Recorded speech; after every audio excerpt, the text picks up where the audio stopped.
नमस्कार, स्वागत है आप सभी का आपके अपने YouTube चैनल भक्ति विभूति पर। हिंदू धर्म में जितिया व्रत का विशेष महत्व है। यह व्रत अश्विन मास के कृष्ण पक्ष की अष्टमी से लेकर दशमी तक रखा जाता है। यह पर्व 3 दिनों तक चलता है। इस पर्व की शुरुआत नहाय खाए से होती है। नहाय खाए के अगले दिन निर्जला व्रत रखा जाता है। इस व्रत को ज्योतिया व्रत, जितिया व्रत, जीवित पुत्रिका या जीमूत वाहन व्रत भी कहा जाता है। माताएं जीवित पुत्रिका व्रत संतान प्राप्ति के लिए और उनकी लंबी आयु की कामना के लिए रखती हैं। आज की वीडियो में हम आपके लिए लाए हैं ज्योतिया व्रत की कथा। कथा श्रवण से पहले आप चैनल पर नए हैं तो चैनल को सब्सक्राइब अवश्य कर लीजिए। वीडियो अच्छी लगे तो वीडियो को लाइक और शेयर करना बिल्कुल ना भूलिए। तो चलिए शुरू करते हैं आज की कथा। एक पौराणिक कथा के अनुसार गंधर्वों के राजकुमार का नाम जीमूत वाहन था। वे बड़े उदार और परोपकारी थे। जीमूत वाहन के पिता ने वृद्धावस्था में वानप्रस्थ आश्रम में जाते समय जीमूत वाहन को राज सिंहासन पर बैठा दिया, किंतु जीमूत वाहन का मन राजपाट में नहीं लगता था। वह राज्य का भार अपने भाइयों पर छोड़कर स्वयं वन में पिता की सेवा करने के लिए चले गए। वन में ही जीमूत वाहन को मलयवती नामक राजकन्या से भेंट हुई और दोनों में प्रेम हो गया। एक दिन जब वन में भ्रमण करते हुए जीमूत वाहन काफी आगे निकल गए, तब उन्हें एक वृद्धा विलाप करते हुए दिखाई दी। पूछने पर वृद्धा ने रोते हुए बताया कि मैं नाग वंश की स्त्री हूँ। मुझे एक ही पुत्र है। पक्षीराज गरुण के कोप से मुक्ति दिलाने के लिए नागों ने यह व्यवस्था की है कि वे गरुड़ को प्रतिदिन भक्षण के लिए एक युवा नाग सौंपते हैं। आज मेरे पुत्र शंखचूड़ की बलि का दिन है। आज मेरे पुत्र के जीवन पर संकट है और थोड़ी ही देर में मैं पुत्र विहीन हो जाऊंगी। एक स्त्री के लिए इससे बड़ा दुख क्या होगा कि उसके जीते जी उसका पुत्र ना रहे। जीमूत वाहन को यह सुनकर बहुत दुख हुआ।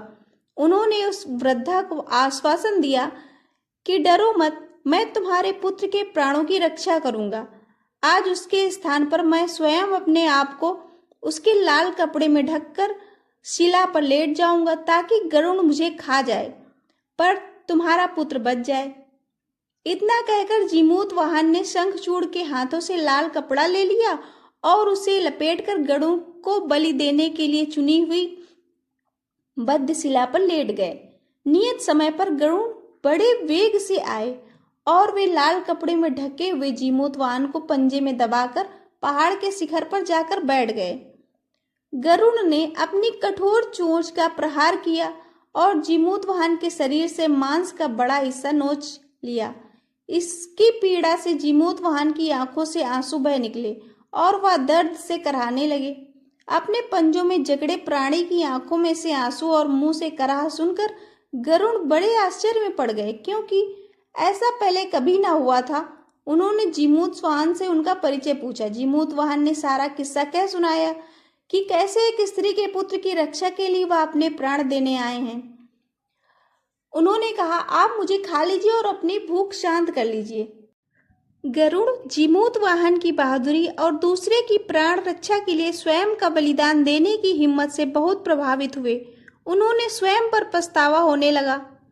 वह सोचने लगे कि यह एक मनुष्य है जो दूसरे के पुत्र की रक्षा के लिए स्वयं की बलि दे रहा है, और एक मैं हूँ जो देवों के संरक्षण में तो हूँ किंतु दूसरों की संतान की बलि ले रहा हूँ। उन्होंने जीमूत वाहन को मुक्त कर दिया।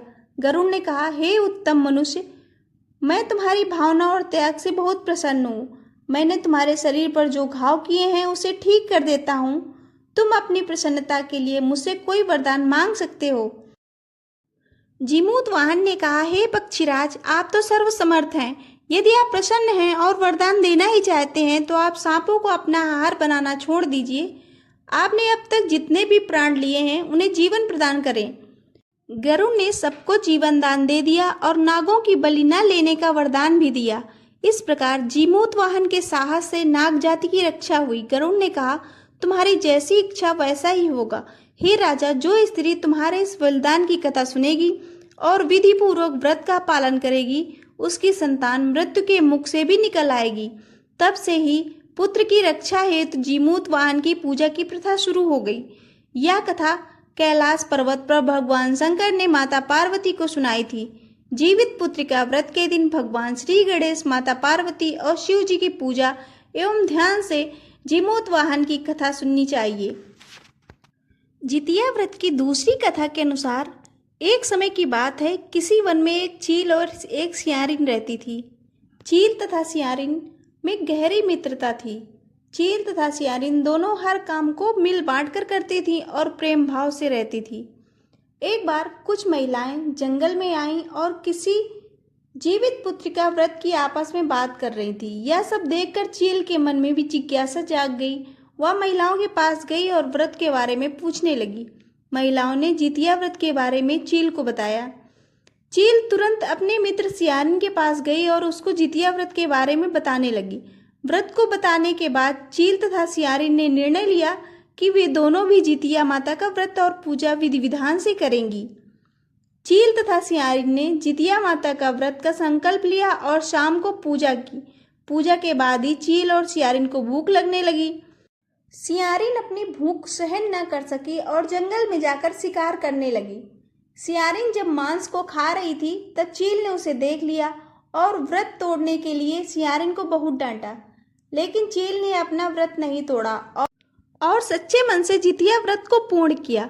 अगले जन्म में सियारिन और चील का जन्म एक प्रतापी राजा के यहाँ बहन के रूप में हुआ। सियारिन बड़ी बहन बनी तथा चील छोटी बहन। सियारिन का विवाह एक राजकुमार से हुआ तथा चील का विवाह उसी राज्य के राजमंत्री के पुत्र के साथ हुआ। कुछ समय बीता तो सियारिन ने एक पुत्र को जन्म दिया, जो जन्म के कुछ ही दिन बाद मृत्यु को प्राप्त हो गया। सियारिन की मृत्यु के पश्चात उसकी बहन चील ने भी एक पुत्र को जन्म दिया, जो जीवित तथा स्वस्थ रहा। यह देखकर सियारिन को अपनी बहन चील से ईर्ष्या होने लगी। सियारिन ने अपने बहन के पुत्र तथा पति को जान से मारने की कोशिश की, परंतु दोनों ही बच गए। एक दिन देवी माँ सियारिन के स्वप्न में आई और उन्होंने सियारिन से कहा, यह तुम्हारे पूर्व जन्म के कर्म का फल है। अगर तुम इसे ठीक करना चाहती हो तो माँ जितिया की व्रत की उपासना करो। प्रातःकाल उठकर स्वप्न के बारे में सियारिन ने अपने पति को बताया। सियारिन के पति ने यह सुनकर सियारिन को व्रत करने की अनुमति दे दी और उसकी बहन चील से माफी मांगने को बोला। इसके बाद सियारिन अपनी बहन चील के घर गई और उससे अपनी गलतियों की माफी मांगी। सियारिन को उसकी गलतियों का पछतावा देखकर चील ने उसे माफ कर दिया।